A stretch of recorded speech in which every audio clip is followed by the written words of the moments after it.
Forgive these questions. In a perfect world, I wouldn't have to ask them, but if God is all good and all-powerful and all-knowing, why does he allow bad things to happen to good people? This is, I think, the principal argument for the atheistic side that my opponents in the debates will sometimes bring up.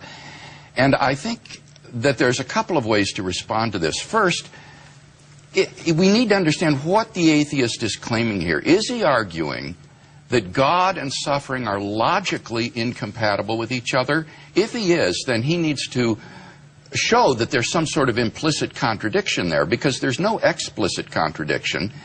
And I would say that no atheist has ever been able to sustain that burden of proof, to show that there are necessarily true assumptions that would reveal some kind of a contradiction between God and the suffering and evil in the world. In fact, I think we can prove that they are compatible by just adding a third proposition, and that would be that God has morally sufficient reasons for permitting the evil and suffering in the world. As long as that's even possible, it shows that God and evil are logically compatible. So that logical version of the argument doesn't work. Now, very quickly, there's a probabilistic version of the argument which says, all right, God and evil are logically compatible, but nevertheless it's highly improbable that God exists, given the evil and suffering in the world.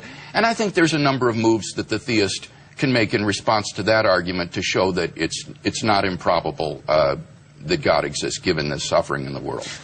I happen to believe, and I'm trying to be as objective as I can throughout the debate, that the reasons why there is suffering and pain are entirely obvious, and in fact they're inevitable if there is a loving God. But how would you explain them? Why then does God have to allow discomfort, suffering, pain, terrible pain sometimes to exist? Well, I would say, Michael, that there isn't any single reason.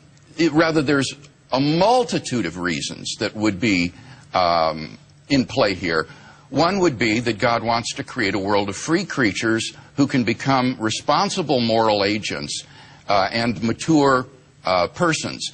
And that will require a world that operates according to certain natural laws, where the fire that warms you can also burn you, the water that sustains you can drown you.